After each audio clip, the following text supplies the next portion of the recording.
Hey, I'm Katie with WTI. Are you looking for the secret to nice, fresh, great tasting water straight from the tap?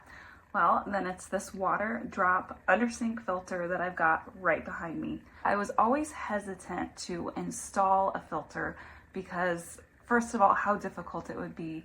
Second of all, I didn't want to have to drill holes into my sink or have extra clutter on the countertops. This under sink filter solved both of those problems. I cannot tell you how easy it was to install. It was done within minutes. There's 2 lines that you have to attach and then 2 screws to keep the filter in place, and that is it.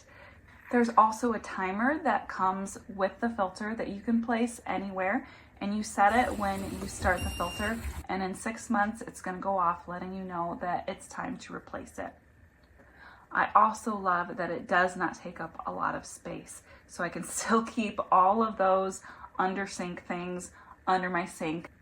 I'm so happy that we found this Waterdrop filter. It has really streamlined the time that we spend in the kitchen, making our life a little bit easier. But that's just my point of view.